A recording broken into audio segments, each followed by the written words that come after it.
wọ́n kéré sí nọ́mbà wa. Wọ́n kéré sí nọ́mbà wa. Àwọn ọmọdé wọ̀nyí kéré sí nọ́mbà wa. Wọ́n kéré sí nọ́mbà wa. Wọ́n kéré sí nọ́mbà wa. Not because I suffer fast, not because I pray and fast. No be your show, no be jazz. I'm watching. Daily, Osinachi. I'm no qua, Osinachi. Man, Osinachi. I'm watching. Daily, Osinachi. Mama, Osinachi.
Wọ́n kéré sí nọ́mbà wa.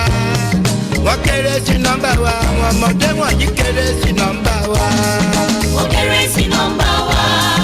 Wọ́n kéré sí nọ́mbà wa.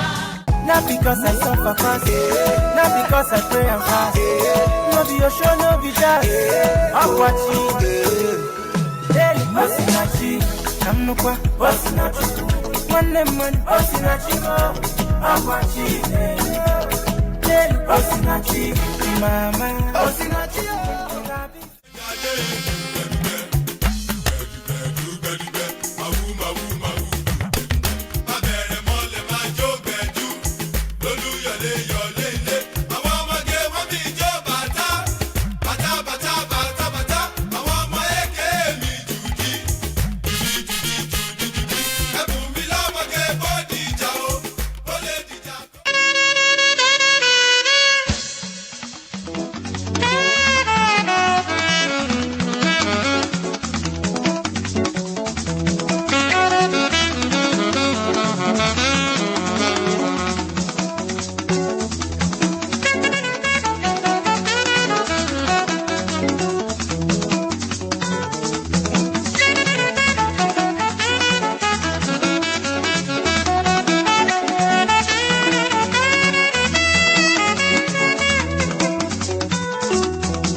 Wọ́n kéré sí nọ́mbà wa. Wọ́n kéré sí nọ́mbà wa. Àwọn ọmọdé wọ̀nyí kéré sí nọ́mbà wa. Wọ́n kéré sí suffer fast. Not because I pray and fast. No be your show, no be jazz. I'm watching. Daily, Osinachi. I'm no qua, Osinachi. Man, Osinachi. I'm watching. Daily, Osinachi. Mama, Osinachi.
Not because I suffer fast, not because I pray and fast.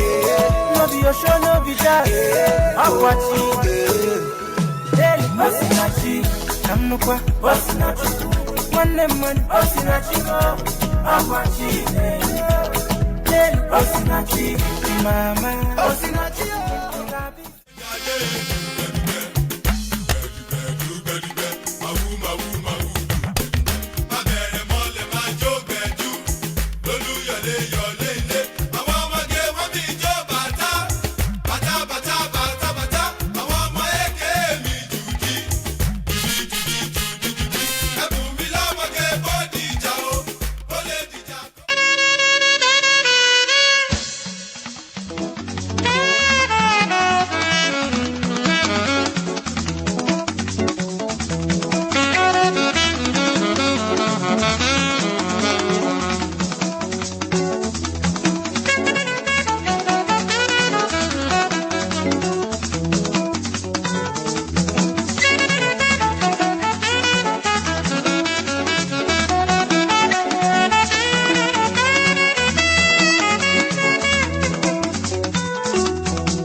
Not because I suffer fast, not because I pray and fast.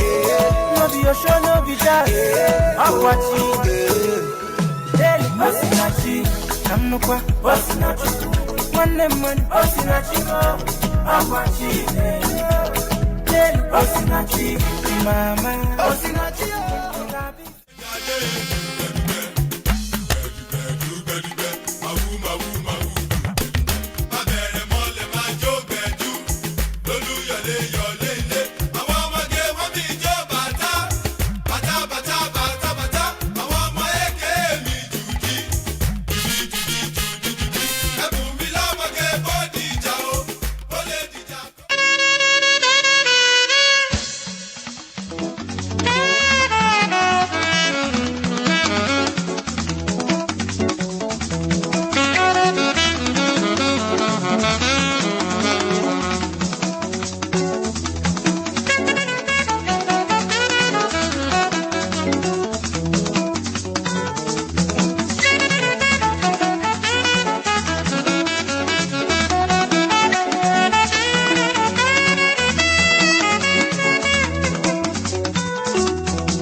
Not because I suffer fast, not because I pray and fast.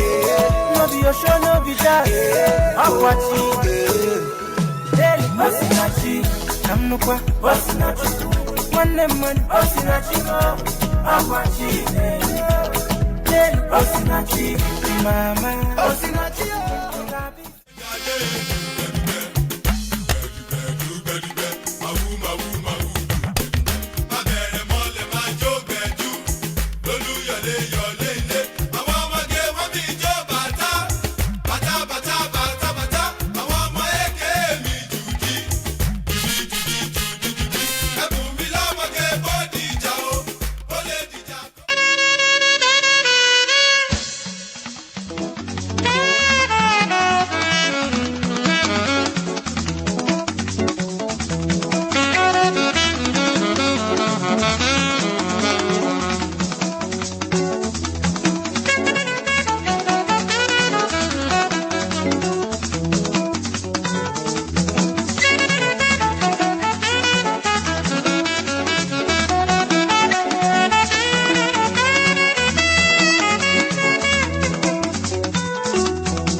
Hello, everybody.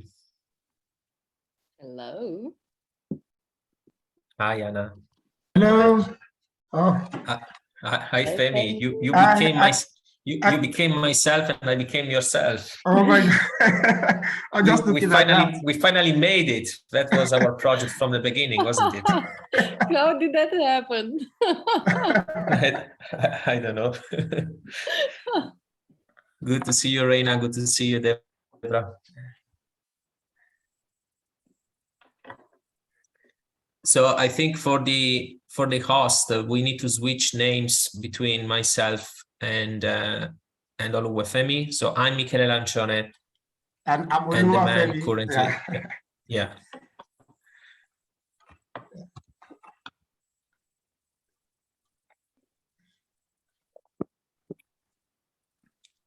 Great haircut, Michele. Oh, thank you.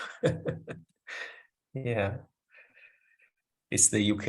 It's the effect of the UK on me.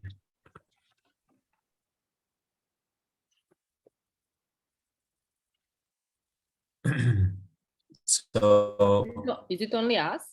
Rodrigo is not coming.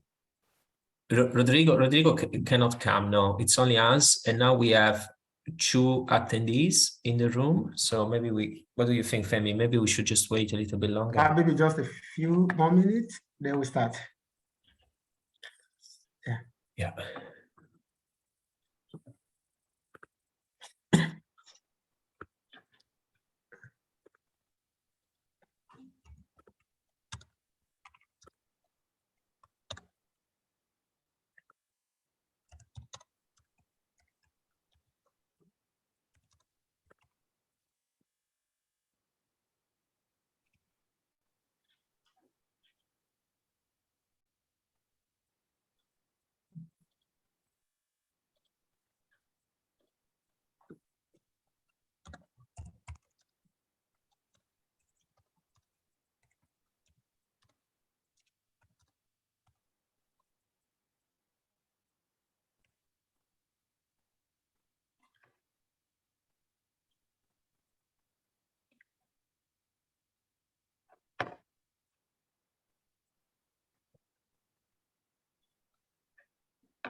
Okay, so Oluwafemi, what do you think we should do? I think we should start, I guess, probably, and hopefully people will join us. I know that there's another session also going on now, at this time within the conference, which is about writing, academic writing. Yes, and I know. publishing. I was supposed to be part of that. Yeah. So it's going on now. So there could be some conflict of interest in that. For people, Yeah. So at the moment we have, I'm saying this just for Anna, Reina, and Devra. The other session that we did 2 days ago, it was well attended. I mean, we have about 15, 20 maybe people. So this today, probably there is a clash with something else. So I see in the room one attendee, Isaiah Agoteyon. Sorry if I butcher your name, Isaiah. So I'm not sure, Femi, should we go through the normal presenting, or should we maybe try to have more of a conversation with Isaiah, because I don't think it makes sense for us to present to ourselves, really. Yeah, of course. No, of course. That would not be what do you call it, something interesting, I mean, to present ourselves. So Yeah. we'll make it that conversation type, but I'm sure people will still join us along the line, really. So hopefully, but we can make it that conversation style. Yeah. Yeah. Okay, so maybe what I can do, I can just for the sake of Isa here in the room, I can just say what this session is about and what the project is about, and then I will briefly introduce all of you, and then maybe we can ask directly Isa here if he has any interest in particular about what we're doing. So I can see there is somebody else joining now as well. Okay, so my name is Michele Lancione, and I'm professor of political and economic geography at the Polytechnic of Turin, and I am the co-organizer of these two panels with my colleague, Dr. Oluwafemi Olajide, who's an ERC postdoctoral research fellow, always at the Polytechnic of Turin. So first of all, thank you, Femi, for co-organizing the sessions with me. So the idea of having these two panels at the LSA was to introduce essentially the audience to this project that we are doing in Turin, which is called Inhabiting Radical Housing. And I'm just going to very briefly share what this project is, and I'm going to share my slides now. So can you see the screen? Yeah. Yeah, okay. So the project is called Inhabiting Radical Housing, and it's a project that is financed by the European Research Council. And for the one of you that doesn't know, the European Research Council is essentially the biggest body that finances research in Europe. Our project is about essentially trying to understand how communities worldwide are fighting against housing injustice and housing precarity. And we start by essentially questioning what really is housing precarity across the world, because when you start to look into the statistics, obviously you have agencies like UN Habitat that are telling us that 1.6 billion people are living in precarious housing conditions worldwide. But actually how that is lived and felt on the ground, and what are the dynamics that are bringing to the fore housing injustice across the globe are very different. So we are based in Turin, post-industrial town, gentrification happening, lots of financialization going on around, also related to touristification. The kind of precarious conditions related to housing that are taking place there may not be the same, or maybe similar, or also different to the ones taking place in other contexts worldwide. Just giving a couple of examples here. For instance, housing precarity experienced by asylum seekers reaching, the Parisian capital, trying to move towards the UK and other countries, may be different, for instance, for the ones lived and felt by inhabitants of Jakarta, a city that is currently facing very strongly the intersection between housing, injustice, displacement, and climate change. So in a sense, what we want to do with the project is to try to avoid to flatten these differences and try to look at housing as a complex assemblage of colonial histories, of political economies, financialized markets, and various kinds of intersections with other forms of structural injustice, including patriarchal, cis-normative, heteronormative violences, land grab, racialized forms of dispossession, and so on and so forth. For us, the starting point, the very basic starting point for our project is to look at housing as something that is always more than just sheltering. So in a sense, we are obviously interested in the policy of housing, but we are also trying to transcend the reading of housing just based around technical fix or policy solution.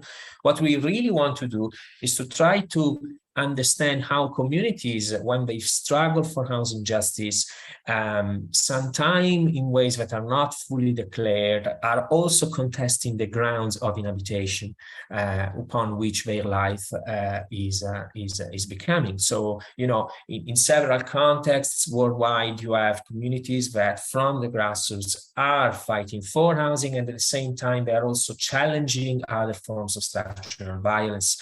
And I'm just providing a couple of examples here. For instance, my previous work in Romania, this intersection between housing and race was and racial justice was very, very evident in the case of Roma people displaced from the city center of Bucharest. Another case in which another powerful intersection is very evident between housing and a form of structural violence is the case of Argentina. And there it's very much about a traditional, normative, patriarchal understanding of the homely and the fight to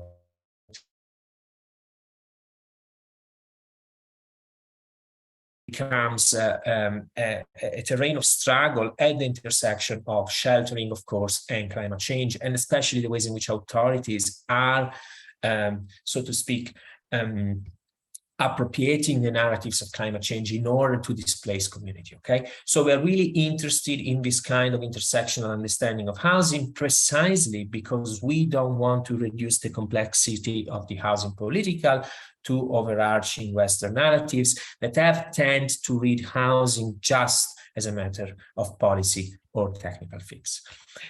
So what we are aiming to do with the project is to speak at a variegated set of literatures that in recent years, both in housing studies and in urban studies, have contributed to a critical understanding of housing.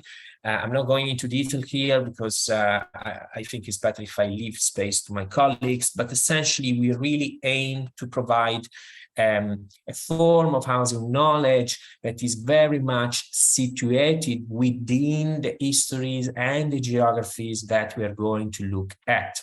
So to give you a concrete examples about these geographies, the project is essentially divided around 5 main areas of concerns. One area of concern is specifically related to the ways in which housing precarity as a notion, but especially housing policies that have tried to tackle housing precarity worldwide are attached to particular histories, and in particular colonial histories. So this is the first kind of work package. Then we have a second work package, which is related to the ways in which several groups of activists organize for housing justice translocally. So here the idea is not to do the traditional sociology of social movements, but is try to understand what can be learned by activists and by scholars as well when we look at the translocal efforts of organizing. So cities coming together, a group of activists coming together at different scales, different geographies,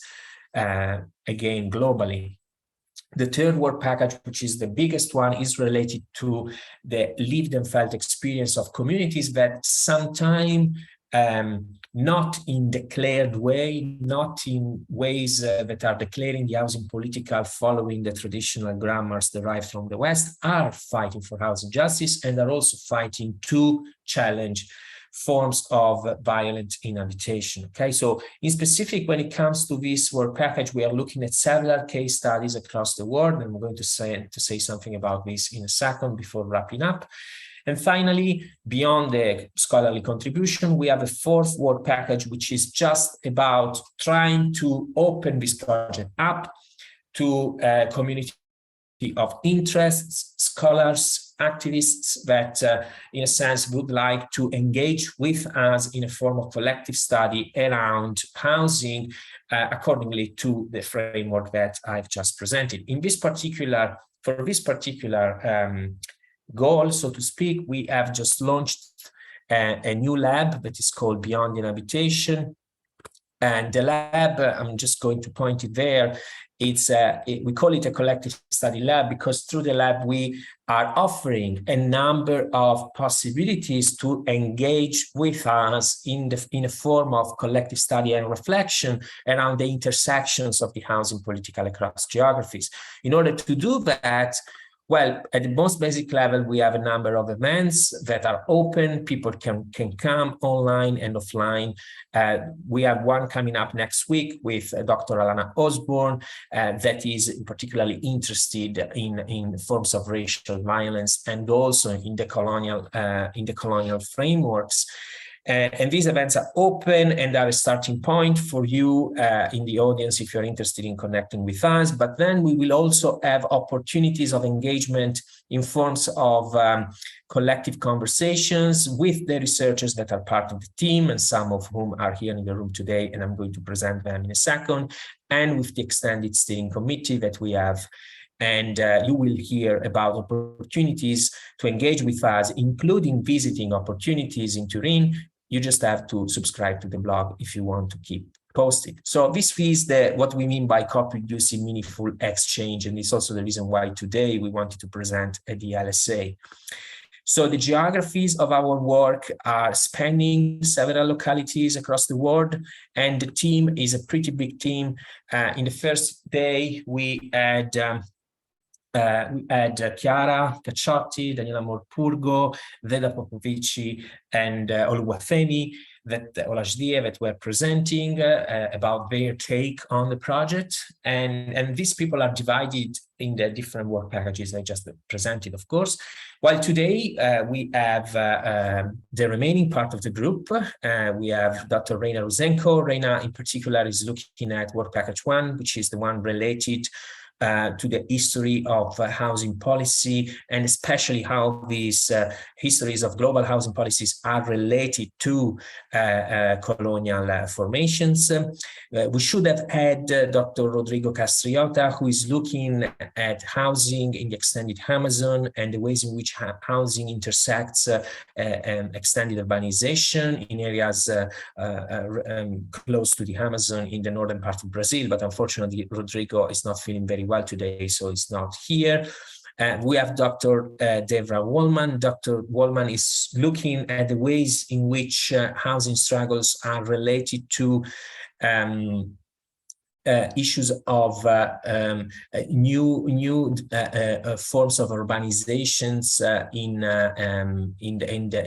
the wider Delhi region, and then we have Dr. Hanna Vilenitsa. Hanna is looking at work package 2, meaning she's looking at the ways in which housing organizers organize translocally in the context of North and South America. So we have Reina, work package 1, Devra, and Rodrigo, the third work package, and Anna is the second one. So this was just my very brief presentation. Before passing the word to my colleague, I wanted to say that a key component of the project, once again, is this lab.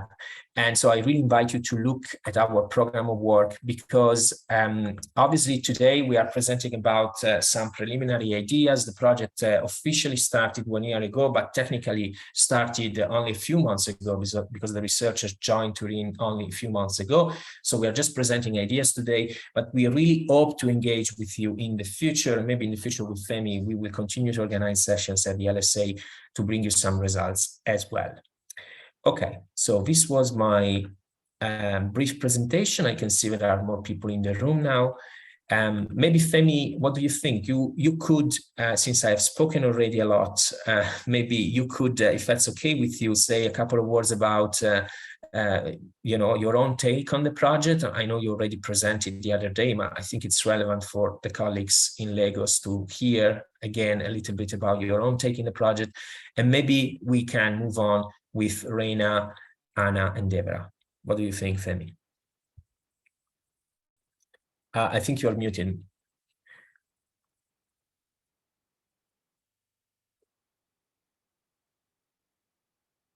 I cannot hear you, Femi. I think you're muted, Femi.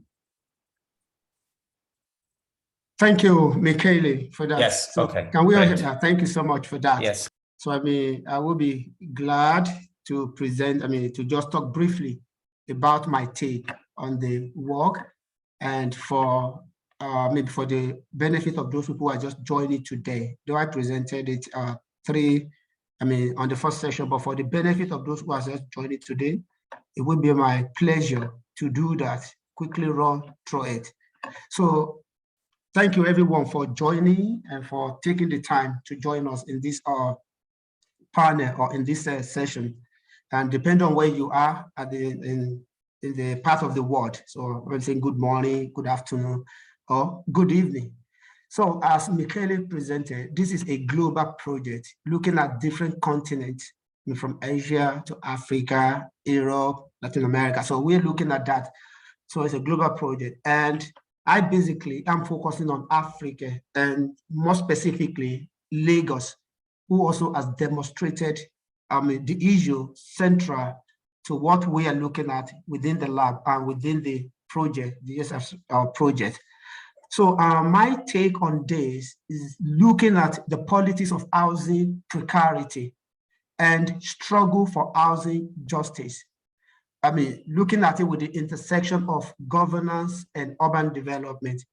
And I'm looking at the geography of Lagos, as I said. And the reason I'm looking at the geography of Lagos is more related to my experience in Lagos and the issues happening in Lagos concerning governance, urban development, and how people inhabit, I mean, particularly the deprived and low-income community. So how they inhabit and also how they struggle for housing justice and how they maneuver themselves within the governance space and development space, mostly exclusionary development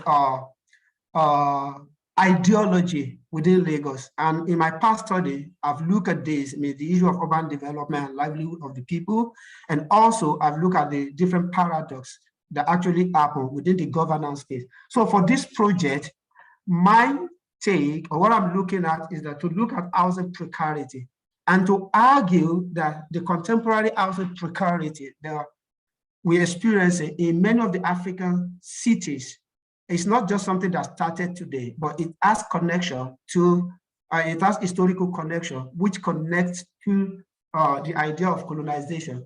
So the precarity and the housing struggle with the contemporary world. So I'm arguing that it's a continuation of the past. So it didn't just start today. Therefore, as a result of that, I'm situating my work within the truth of decolonial paradigm or approach. And I'm taking ethnography, in which I will be looking specifically at some communities within Lagos, particularly communities that are on the waterfront. So I want to see how this also intersects with the issue of climate change as the driver of eviction, probably, and environmental health as the driver of eviction, and how government probably use this to evict low-income communities. And looking at that, I'm not just talking at that, how the eviction is happening or taking place. So I'm also looking at how people probably push back to demand for justice. So this means that beyond looking at the community alone and the lived experiences of people with housing precarity, so I'm looking at their agency as well in the way they push back from government through their grassroots mobilization or through NGOs or social movements. So I'm looking at this specifically.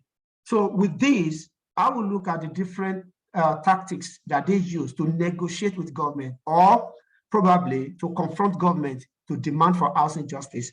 And at the same time, I do realize and I recognize that it doesn't necessarily matter that when they organize, that they agree within themselves. I mean, the social movement or the NGOs or people that are deprived, they're probably because they are not monolithic. There are different people with different needs and different people probably according to gender or sex that are, they vary across this line. So and I understand that there could be some politics and tension. So it would be good to understand this politics and tension and cooperation and how this factor could actually help them to achieve their goal or to that may hinder their goal. So looking at all of this together, I aim to understand that politics and understand why people actually organize and how they organize and connect all of this together that, well, there is something that is connected to colonial legacy of deprivation and inequality. And from there, we can move forward to develop some, policy approach that probably stakeholders or government can adopt in order to deliver adequate housing to people, or how people can organize more to push for adequate housing. So I think at this point, I would like to stop so that my colleagues will have, who are meant to present today, will have the day and have more time to say their take on this. So thank you. And if you have questions, please don't hesitate to put it in the question or the chat. We will be glad to have it across all the presentation, please. Thank you. Okay, thank you very much, Femi. Yeah. Thank you. I have some issues with my connection. I don't know if you can hear me properly. Yeah, we can hear you. Yeah. Can you hear me? Yeah. Yeah.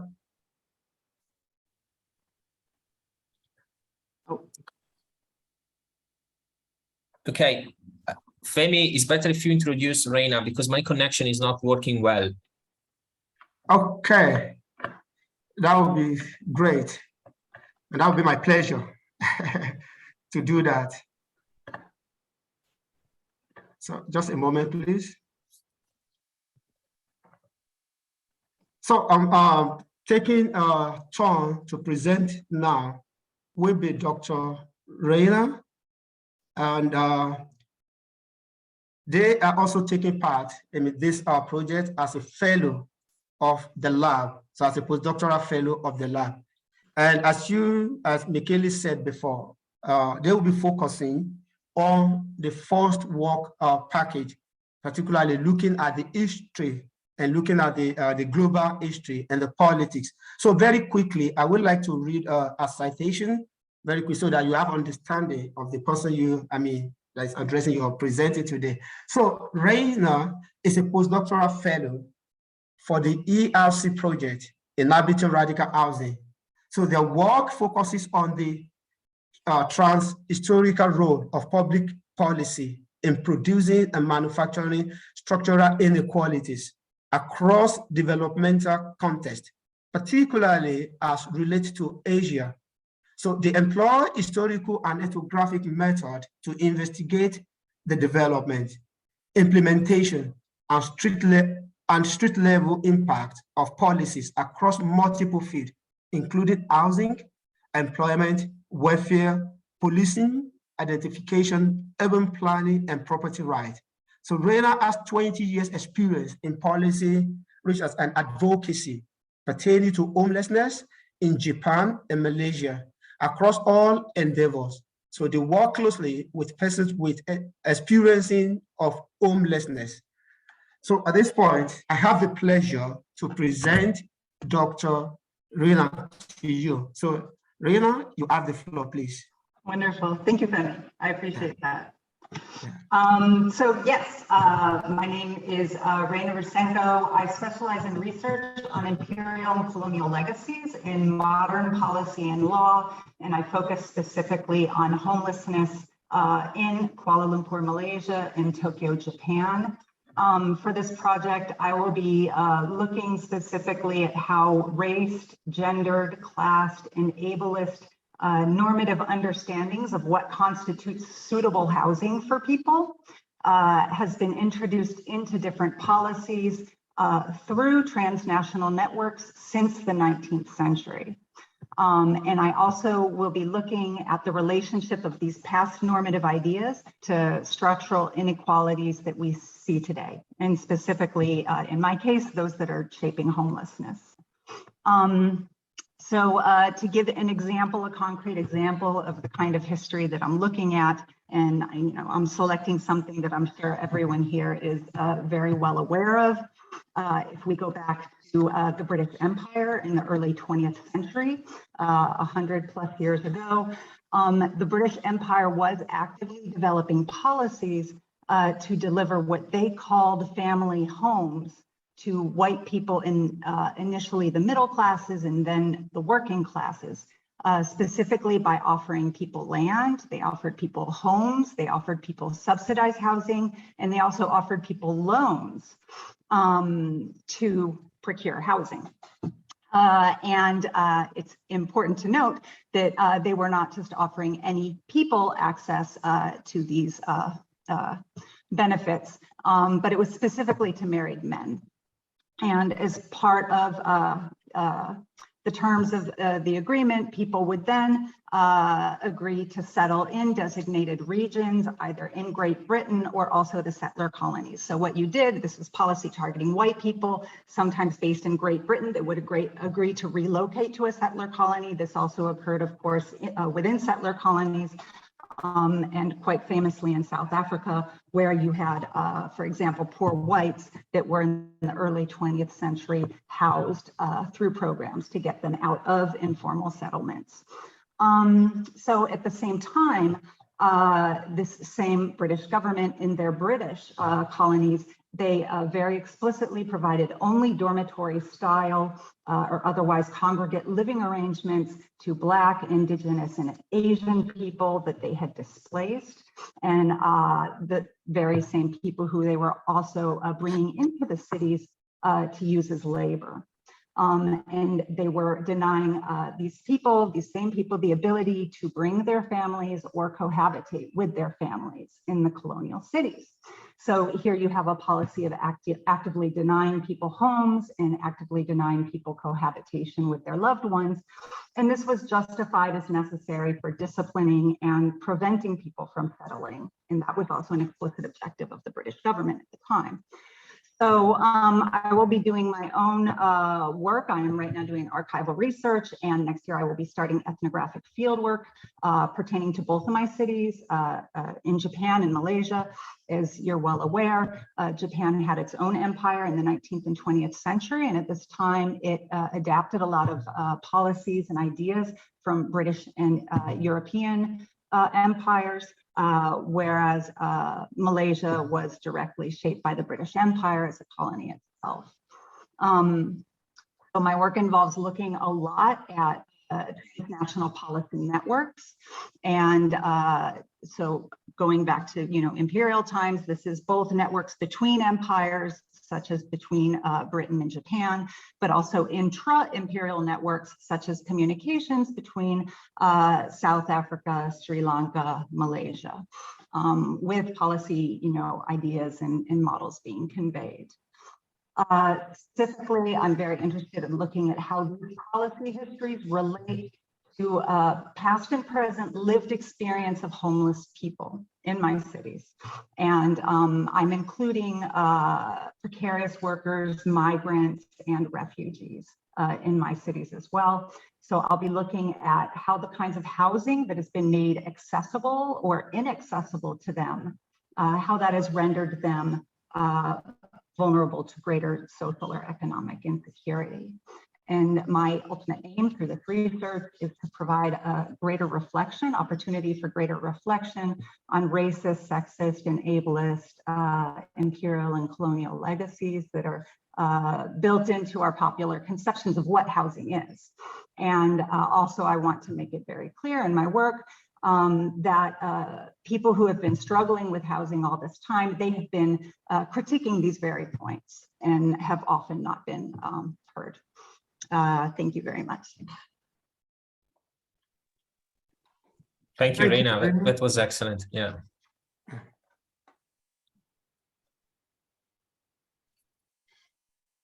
Please, Femi, please.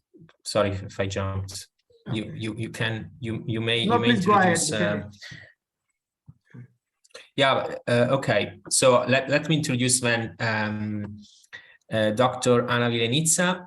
And Anna is also one of the postdoctoral research fellows in the project. She is also one of the co-editors of the Radical Housing Journal and editor for Central and East Europe by Interface Journal. She edited a number of books, including Radical Housing, Art, Struggle, Care, which is the most recent one. And she's also a long-term housing and feminist activist in Serbia, the UK, and at the European level. And as I said before, Anna is working on the second work package with alongside Veda Popovici, who is a researcher that presented 2 days ago. And the second work package is about translocal housing organizing. So Anna, maybe you can tell us a little bit about your own take on this project. Thank you. Thank you, Michele, for the introduction, and thank you, Femi and Reina and Devra.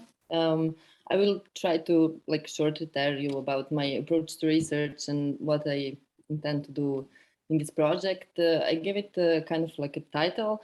It's Inhabiting Transnational and Transcontinental Organizing, a Lexicon of Radical Housing Struggles. So in this project, I will work at the transnational and transcontinental grassroots radical housing organizing in the time of crisis beyond repair, during and after a monumental shift initiated by the pandemic. Under transnational and transcontinental grassroots radical organizing, I will consider collective practices of mutual care and imagining new housing realities and beyond dispossessive housing logics and national borders. Inhabiting transnational organizing aims to understand the broader political dimension of trans-local housing organizing. By broader, I mean to transcend the traditional sociological reading of how organizing and its politics had been looked at, as Miguel already mentioned, often as a matter of established categories and narratives. Here I'm interested in tracing and exploring the variegated set of material cultures, material politics, affective and discursive stances that taken together form complex sets of constellations within which organizing and its wider political meaning take place. I will do so by looking at two interrelated axes, material structures, hence how tenants, organizers relate to established structures of power, including political economy of housing, real estate, legal systems, and other forms of institutional knowledge and power. And the second axis, everyday practices, and how organizers engage in everyday forms of organizing within their active spaces and homes. So the questions that I would like to ask are how translocal organizing relates to issues of structural power, how they relate to state and other structures, what are the forms of organizing translocally, how do people organize, where do they meet, and so on. What are the grammars and lexicons of transnational organizing that doesn't fit into traditional sociological language? How do people talk about organizing and their politics? So my particular focus, as it was already mentioned, will be on North and South Americas, their different genealogies of inhabitation economies during and after pandemics, tradition of tenants organizing and ways of inhabiting housing struggles. I will start my research by looking at autonomous tenants networks that emerged in North Americas during pandemics and continue by looking at emerging coalitions and networks in South Americas. In one of its outcomes, this research aims at facilitating new transcontinental connections between transnational housing networks and coalitions. So I would like to use the infrastructures we have in this project to create space for translocal organizers to meet and exchange experience. Thus, I would like to encourage you all to get in touch with me if you have ideas about networks and organizations from different parts of Africa that could make use of encounters from organizers from different places in the world. At this phase, I'm envisioning a special issue of the Radical Housing Journal with series of conversations between organizers and possible physical gathering here in Turin. My wish with this project is to provide a new understanding of transnational and transcontinental housing struggles, showing their complexity and potential for reimagining and reconfiguring the contemporary city. As a researcher coming from peripheral country in Europe, I hold the Serbian passport. I faced many challenges in planning and doing my field work in Americas. I had to change my geographical focus several times in these last 4 months, and there is still no clarity on where and when I will be able to do my field work due to borders and visa regimes. That is why I cannot tell you more about what I plan to do, but I can tell you a bit more about my approach to research. My previous work has been about using research to expand on feminist anti-eviction and no-border activist work that I was doing in Serbia and in East Europe. In this project, I'm facing a challenge how to do research in geographies different from those that I have been engaging within for more than 2 decades. Doing research in this situation for me is about becoming an accomplice in struggles by bringing my own experience and knowledge about struggles and decoloniality in Eastern Europe and using privileges that I have as a researcher for movement building purposes. The concept of accomplice has been developed in anarchist thought and alongside Black Lives Matter movement in the United States as an alternative to the concept and practice of ally.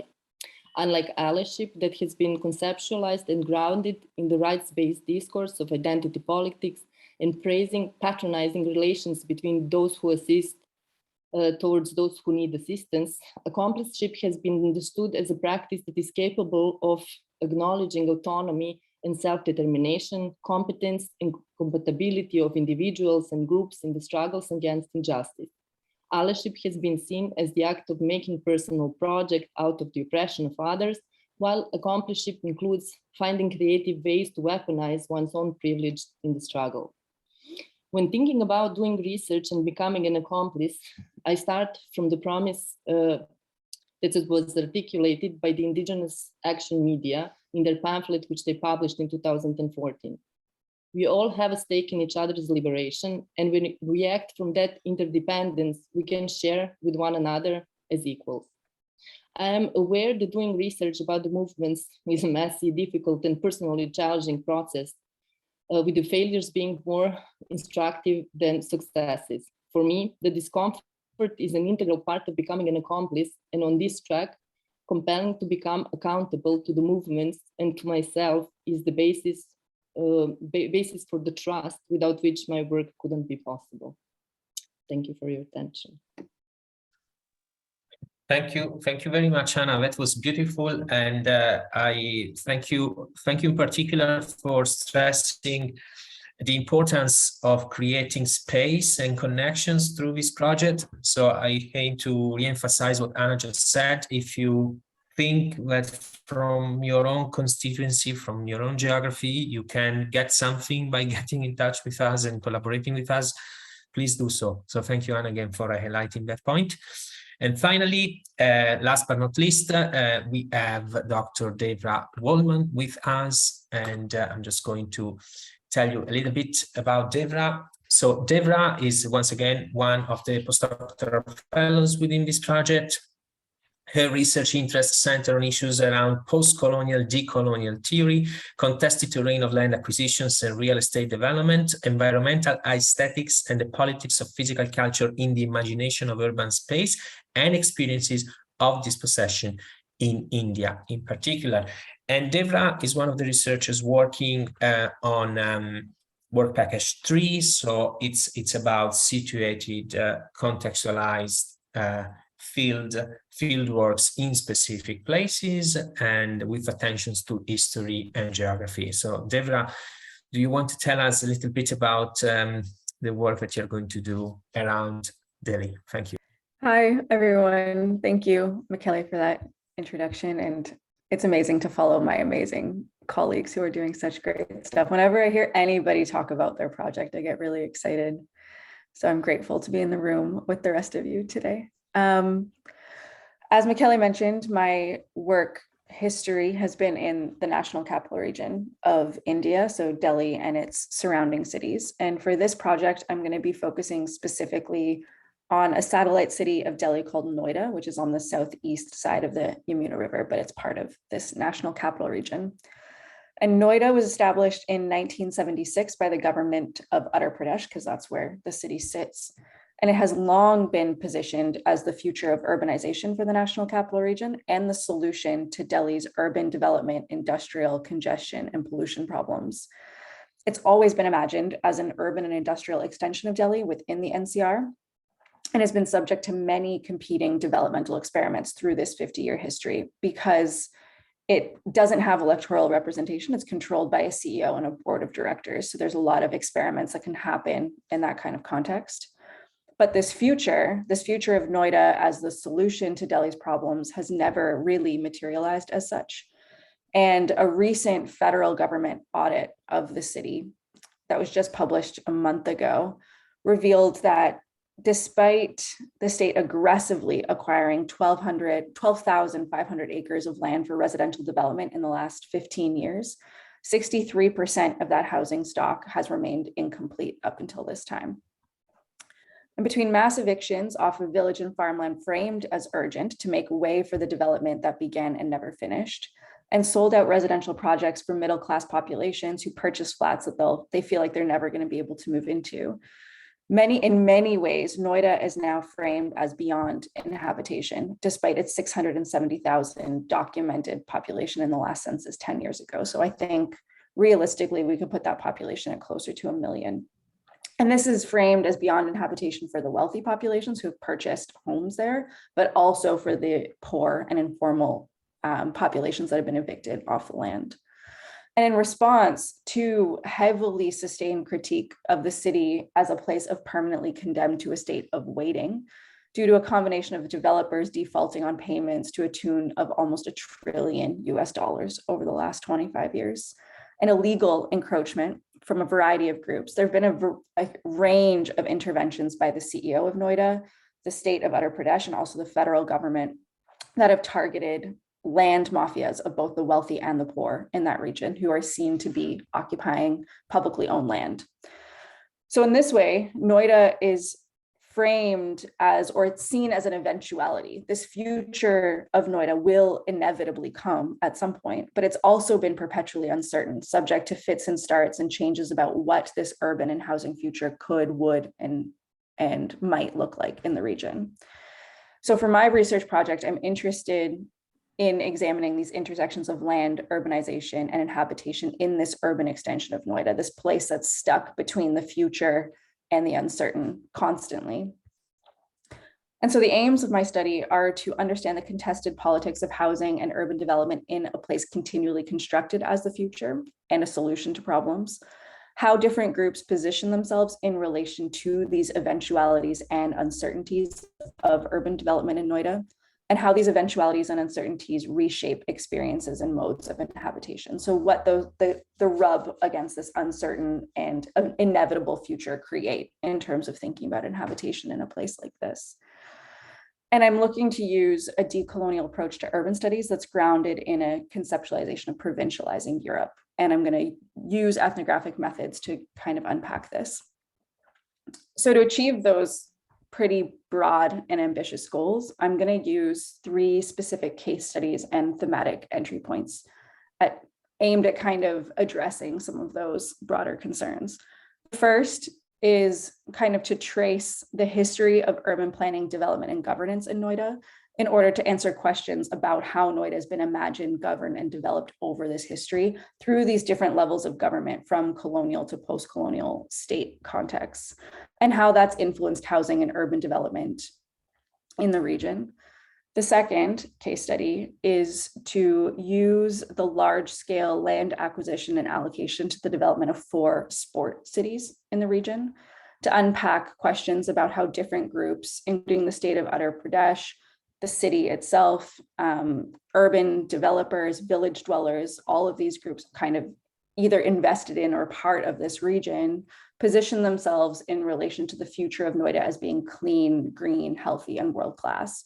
And how these different groups either navigate that future, exploit that future, extend that future, inhibit that future in a variety of ways. And then the third is to use 3 ongoing demolition campaigns targeting different modes of inhabitation in Noida in the region. And these demolition campaigns, one, targeting informal settlement and village encroachment, which is kind of the typical story that we hear about evictions and demolitions in India. The second is the recent razing of 75 farmhouses, and farmhouses in the National Capital Region are the houses of the ultra rich, like the 5%. So the state has just razed these to the ground because they were encroaching on public land. And the Supreme Court's recent intervention into the city, where they've ordered the demolition of 2 near complete 50-story towers because they violated planning laws. And I want to use those 3 different case studies to answer questions about who determines who can inhabit the city of Noida and under what conditions, and how that frames experiences of inhabiting the city from a variety of groups. So that's, I guess, a broad overview of what I'm hoping to do here. Thank you. Terrific. Thank you very much. They were very clear. So I just want to open it up now, if that's okay, Femi. Maybe we can collect questions and have a little bit of a conversation. Yeah, that's fine. Yeah. Thank you, Mikhail. Yeah. So anyone, if you'd like to know anything in specific about what my colleague presented, or you would like to know more about the project, or you have any curiosity, feel free to post a question in the Q&A section or in the chat, or if you can request the host to allow you to speak directly with us. While we wait for some questions, I want to emphasize one aspect of this project, which I think is very important. You may wonder what these different things have in common, especially if you followed also the first session. You see that there is a huge variety of case studies, so to speak, albeit we don't really use that language, quite a variety of approaches. But all of our work is held together by this ambition to try to understand what fighting for housing justice is across different contexts, without trying to provide an overarching one-fits-all explanation. So this is really a mosaic of a project which will bring to the fore a number of situated critical accounts, which are going to be connected by the shared decolonial ethos that we have, and also by this drive, so to speak, to try to provide knowledge that is of meaning for the people that are actually doing the struggles in the ground. So that's what we aim to achieve. I can see there is a question here from Ovi. Hello, where can we read more about your projects? So, I mean, one starting point, if I can may just take this one because it's easy. The starting point is the website that we have, obviously. I'm going to post it again in the chat so everybody can have a look at it. The website really, it's about the lab. It's not just about the project. So the lab is a broader kind of container, but it's also the good starting point, because over there you can see, you can read about our approach in specific with some degree of specificity. You can also understand what is a broader analytical framework that we deploy. And then there are the profiles of all the researchers, so you can understand also what they're doing. And we will use that space also to make our publications available as soon as we will have something to share. Again, it's important to notice that the majority of my colleagues are going to start fieldwork in the fall. So for now, we are presenting you with the approach that we have been developing in the past months. And maybe in a year's time, we will be able to say something more concrete about what we are going to do. So I'm just going to post again in the chat about this. Yes, thank you, Femi, for that. I think we have a question from Job Badejsin. Job, please, if you want to unmute yourself, feel free to. Okay, thank you very much, Ms. Mikkel and other presenter. I really enjoyed the presentation since yesterday. And at the same time, getting to fall in love with your project. That's very good. I wish you the best. I just want to chip in few suggestions. I love research and I enjoy what we're doing. I look at the project to be a combination of a technique, combination of so many strategies.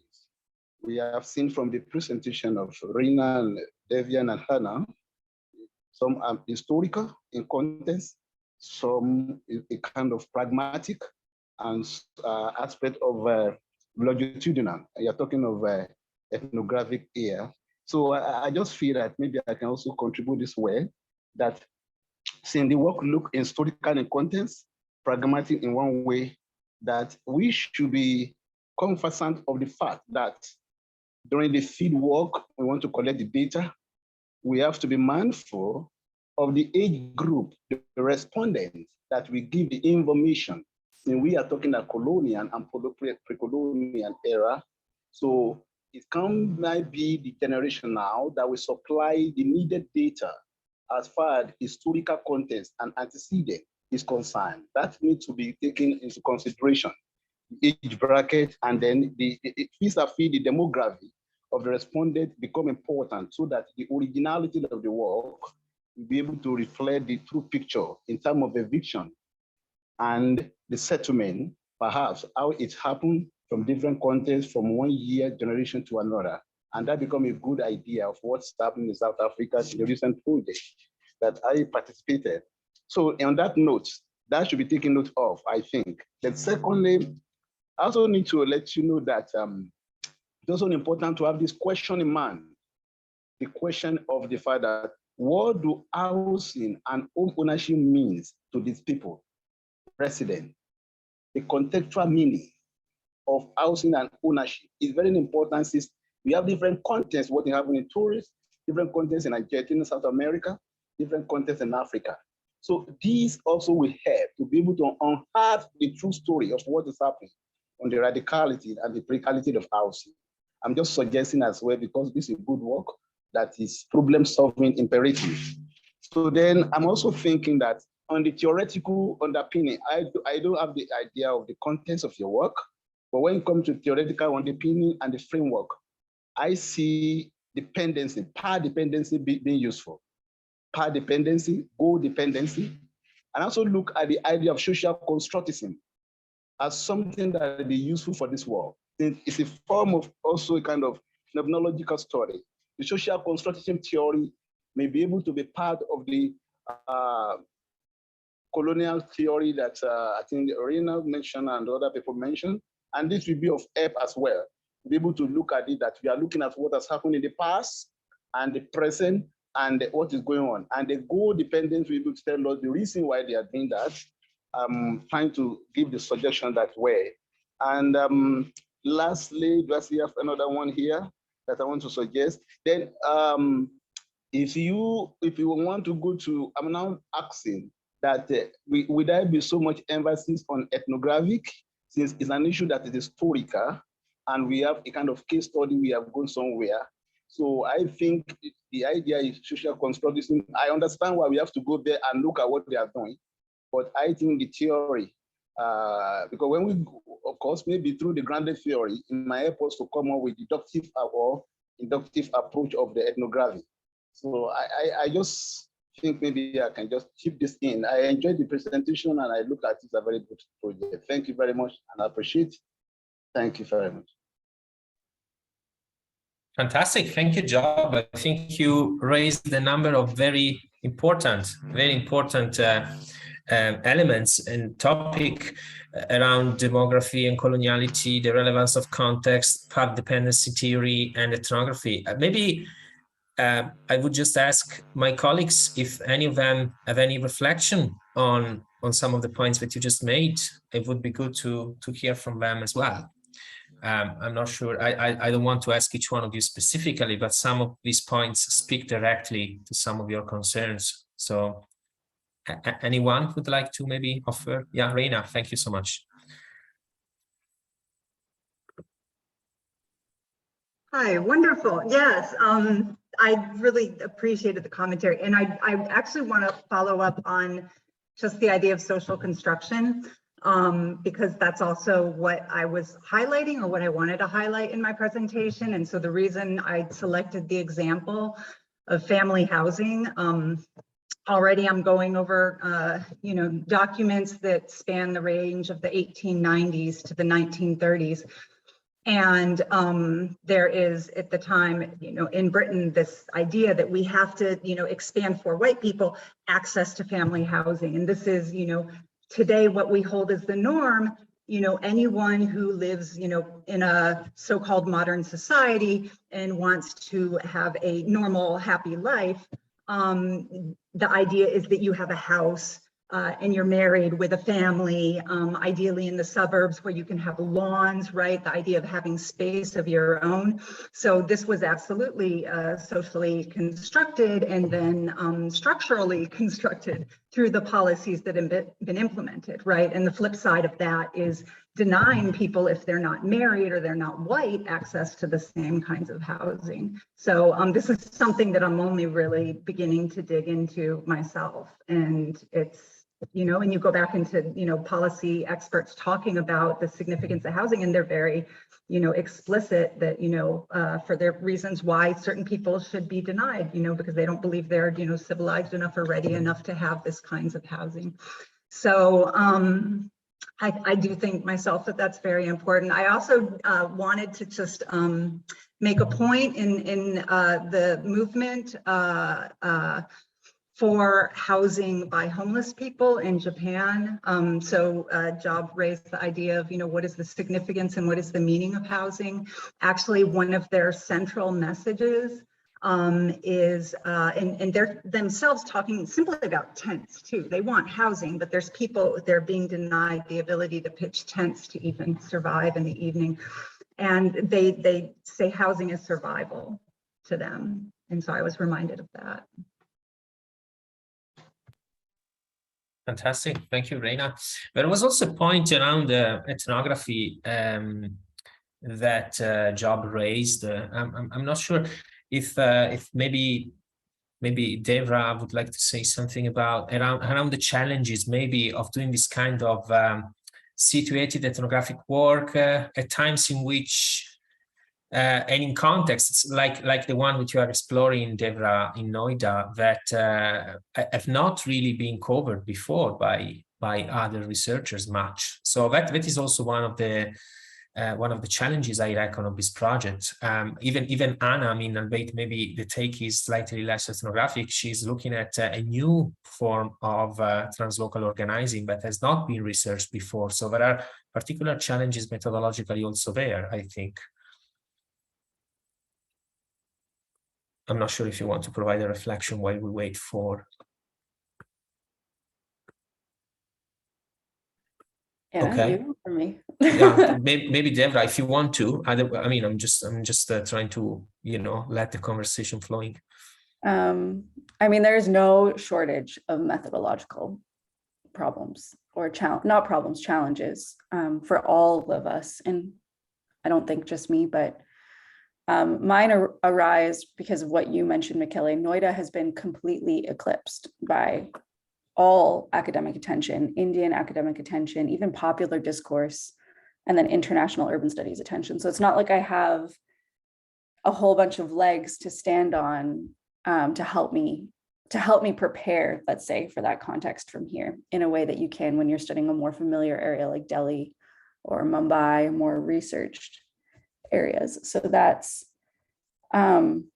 a concern. And then the second concern is also, I would say, at least for me, the thing I'm thinking about the most at the moment is about the socio-political context of India too, and being able to do research safely, both for the people that I'm interacting with, like people who might be associating with me through this research, and also for myself, because Modi's government is not particularly friendly to any sort of critique. So those are like the big actual challenges, like challenges with capital C that I'm addressing or trying to work through at the moment. And then alongside the other methodological challenges of like, how do you prepare for field work where you're committed to a post-colonial and decolonial framing, where you're looking to question the applicability of concepts to travel other places, to let the ground speak about what alternative forms of inhabitation and housing might look like in this kind of context, but to also have nothing to read beforehand to be able to help you do that work. So to really, I think it causes you to more starkly look in the mirror of those methodological contexts and concepts beforehand, because I can't rely on them, especially now. So those are if I was just thinking off the top of my head, the things that I'm concerned with at the moment. I think these are all things that we are grappling with. Maybe also you, Anna, and then there is a question. We can go to that one. Maybe Femi, you can read it after Anna. Please, Anna. I mean, I can add maybe some things like related. I'm very interested in this issue that was raised, and this is how different concepts of housing, how people really, embody these ideas of housing. And I can just maybe bring to discussion one example. This is from the LA Tenants Union that tries to use this concept of tenant like beyond the ownership in a sense, or like renter relationship. So the tenant for them is like everyone who cannot control their housing conditions. And this is, for instance, interesting for me because this concept allows us to have a different conversation, I think, because in Serbia, for instance, like it's a homeownership country, but it's not a homeownership in the sense of like middle class or rich people. It's homeownership comes from the process of post-socialist transition, where people could buy their homes like for very little money, and this is now their basic means of subsistence. Also, it's a kind of like a welfare. And then it seems like that we cannot communicate with other struggles if we use the vocabulary of homeowners, squatters, and like renters. But if we try to like go beyond that and try to find different kind of conceptualizations, maybe this dialogue could be possible. So this is something that I'm thinking around as something that maybe could help in this. Yeah, thank you, Anna. Femi, would you like to maybe read the question, because I think the question that is in the Q&A section maybe speaks to your project. Let me know if I'm mistaken. Yeah, that's right. I think so. So I'll read it out and try to provide provide a response, and probably all my colleagues also have anything to say about that. It will be open up.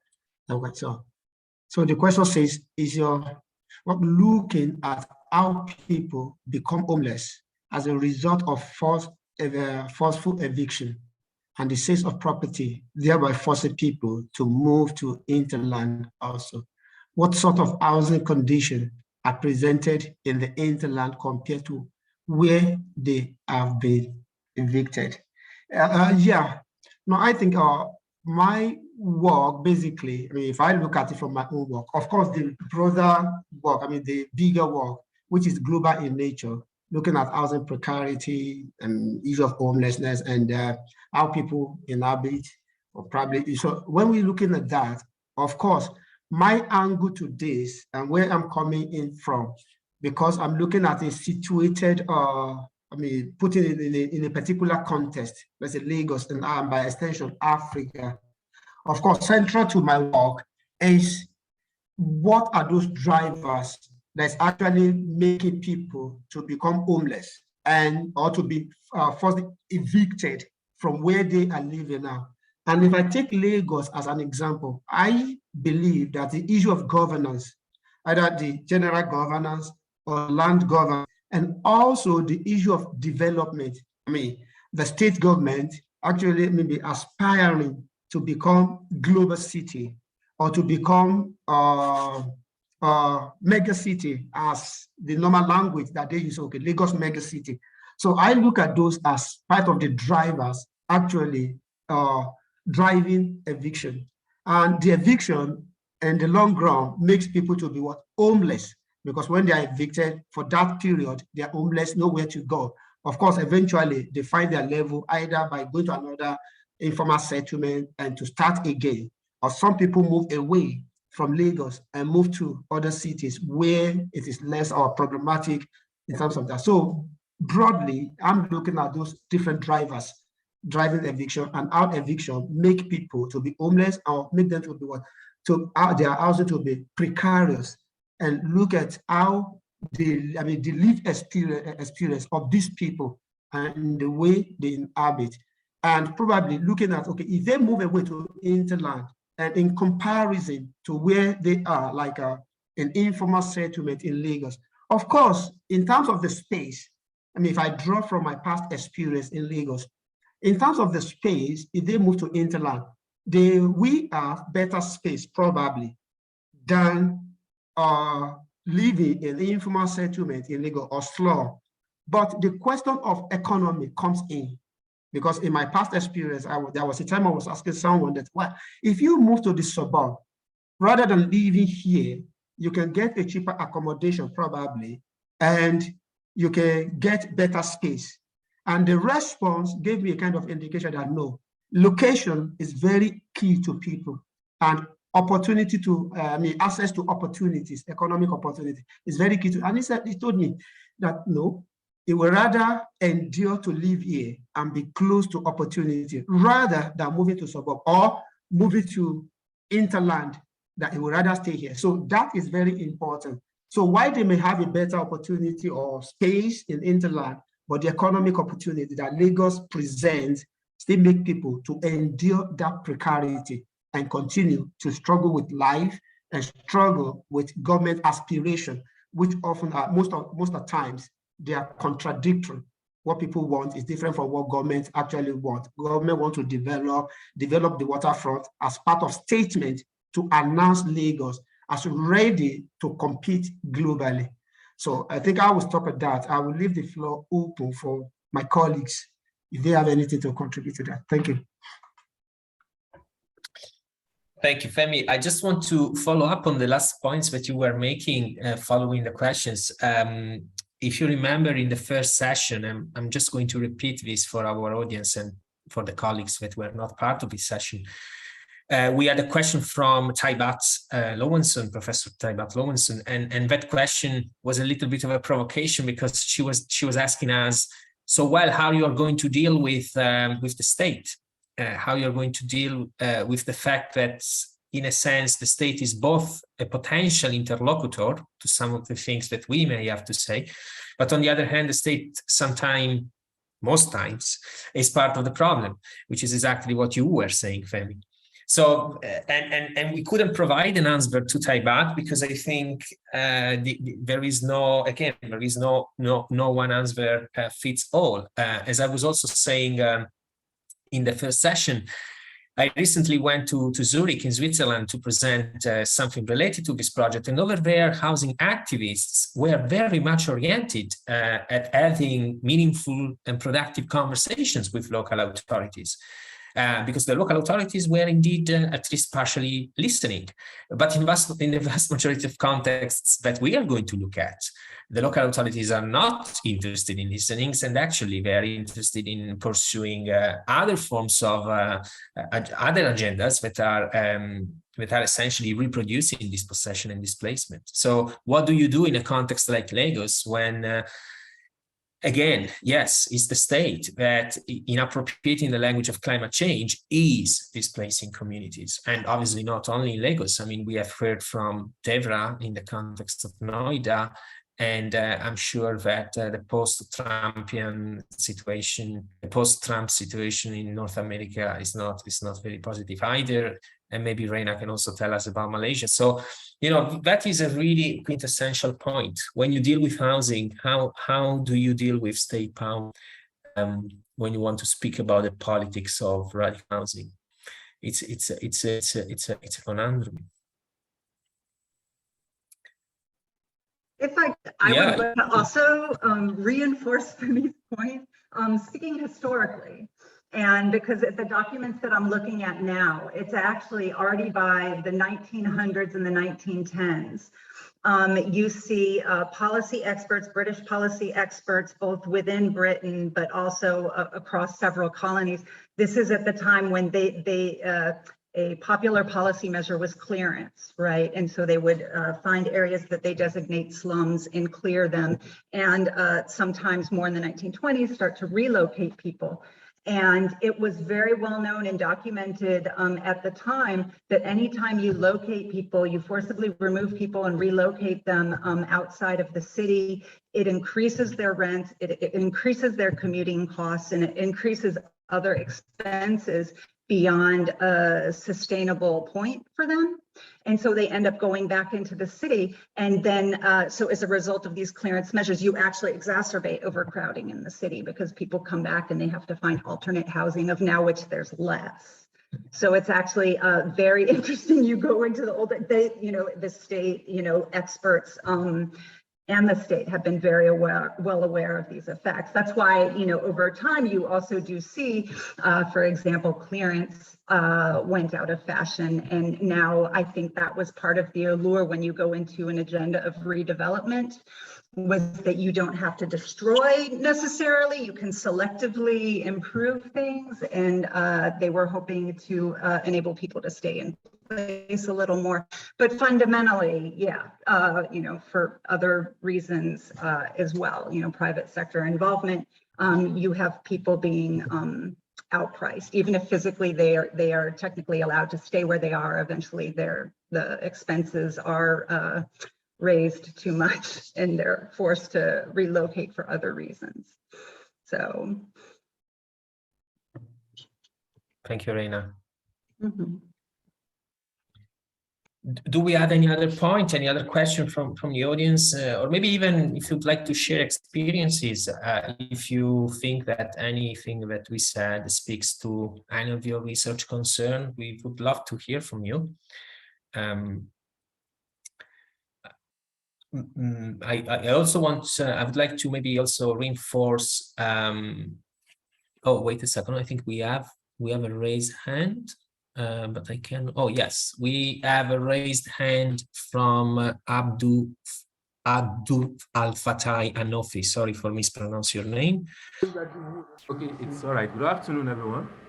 So I Hello. want to appreciate the presentation thus far, and I must confess that I've really learned a lot, especially from the first presentation that I heard on, was it Thursday or so? So yes, I just want to kind of learn from your experience as researchers on the field, from what I'm about to embark upon now in a different client, though in Nigeria, a learning Kwara State to be specific. So that I think will form bulk of my proposed PhD research. But I'm looking at an adaptive town, an ancient town for that matter, which has all the characteristics of the slum, but has not been defined as a slum by virtue of the fact that the right to land here seems to be secured. Either we want to define it from the point of view of the right of first occupation, because the people here are the aborigines, so to speak. So, but then the physical characteristics of the buildings here, and even the economic characteristics, if you want to look at it, of the people, they exemplify what you find in most slums and informal settlements. So the question that comes to mind would be, in trying to have a look at whether you want to evaluate or you want to do any study of sort, whether to consider that kind of community in the way you look at a slum, or you look at a much different way, which I don't really know for now, but I just want to learn the kind of how to guide one in going about that. So how do you treat such ancient community that exhibit the characteristics of the slum, but by virtue of the right to the land that they have and which is secure, such may not be, clarified or they're classified as a slum. So I just want to ask the panel to guide me in looking at that. Thank you. Thank you very much for your question. Just to clarify, is it specifically related to the work that Femi is doing in Lagos when you speak about communities living in slums? Well, I may not be able to say exactly, because I don't have an insight as to the totality of what he is about to do, notwithstanding following the presentation so far. But having listened to many of the presentations, which speaks to housing precarity, which also is something that we experience here in Ilorin as well. And we seem to have a situation where people seem to be at peace with what they have, notwithstanding that as an onlooker, as an outsider, you see all the signs of where people ought not to live. But yet people are, they are unwilling to leave that particular community. So that is why I'm trying to see more like something related to what they're doing. Yeah. Thank you very much. That's clearer now. Femi, I think you already said something about this before, right? Do you want to continue? Yeah. Yeah. No, I think I could just make a little contribution about that and to follow up on what I've said. Within the big project, of course, when we talk about housing precarity, our idea, I think even in one of our discussion within the lab and our discussion was thinking about, okay, when we talk about precarity, what exactly do we mean? Which varies according to context. What we call precarity in a particular context, you go to another context, you see that kind of it, or even something less than that, and people are happy about it. So it's just good for them, and they are not worried about that. So let's say on a bigger scale, our precarity is not something that is cast in stone. So it is situated, and it is geographically situated, and it is context specific. And coming to Nigeria, in a way, even when we look at Nigeria, the Ilorin example you cited is a different context, even from Lagos. There are two different contexts. So what is considered as precarity in Lagos, when you go to Ilorin, which has mostly like an ancient town or ancient communities, those conditions may not be precarious to people. So how do we define it as being precarious? People are happy about it. But when you go to other contexts, it's precarious to them because they actually fight to address that precarity. I'm taking Lagos as an example. Living in a lorry in ancient town, I mean, is quite different or have that different than living in slum in Lagos. They're two different things. Probably as my own understanding, they are two different things, and they are faced with two different challenges. Ilorin being an ancient town, but Lagos, maybe the cosmopolitan nature of Lagos and the kind of interaction with government and urban development processes in Lagos, because Lagos is outward looking, globally looking, and that becomes a kind of stress on the people in terms of what they can have, how they can hold on to what they have. So constantly, where they inhabit or where they live is constantly interacting with government aspiration. And as that one continues, of course, they continue to be what? To feed that sense of insecurity with where they live compared to what you will see in a learning or what the situation will be in a learning. So are we advised that in your work, probably as you are developing your PhD work, one of the things that you need to do is that you need to go beyond what is in the literature. Of course, literature globally, particularly when you follow like UN Habitat, they define what slum is. But can we take that as something that is universal? Probably not. So in your own PhD, you must be able to pin it down. When we say precarity, okay, in the context of a learning, how do you define that? And probably the definition or how that one is defined could come from the people, even when you have operational definition from the beginning or understanding from the beginning. But that could come largely from the people. People are happy with what they have and where they're living. So why they need to label it or to target precarious? Thank you. So that's my take for now. Yeah. Thank you, Femi. I think we have time for one more question before we have to wrap up. So we have Akim Bishi. Akim, do you want to come in? Yes, can you hear me? I'm actually, yes. Yeah, I'm in transit. So in case the connection cuts off, I only have a very short response to Fatai Anofi's question. And I think my response would ride on Luafemi's feedback about literature. And I think in saying that, Anofi's proposal sounds interesting, as long as he can frame this as an irony of literature, the assumption in popular literature. Basically, it is assumed that once there is security of land, that is land tenure, which I believe is what he's explaining, that the right to land is not a problem in the context that he's looking at. But he wonders that why is it that even despite the secured rights to land, why is the condition remaining precarious in terms of housing condition? Then if this can be a critique of the literature as a limit to the assumption of the value of land security, if he looks at that angle, that might be an interesting contribution to the literature in terms of a critique of the limit of land security. So that may actually be something very new. Then this is also an urban-rural divide, because or suburbia divide, or just like you said, whether it's cosmopolitan versus historical area. So if this can be positioned in terms of what does the literature say, is it like an overgeneralization of the value of land security, that it doesn't apply in all contexts, and in this particular context where cosmopolitanism does not exist, it is more prevalent that land security doesn't really address or solve the problem of housing precarity. So I think that will be a very interesting contribution to literature. Thank you. Fantastic. Thank you so much for your contribution, Hakim.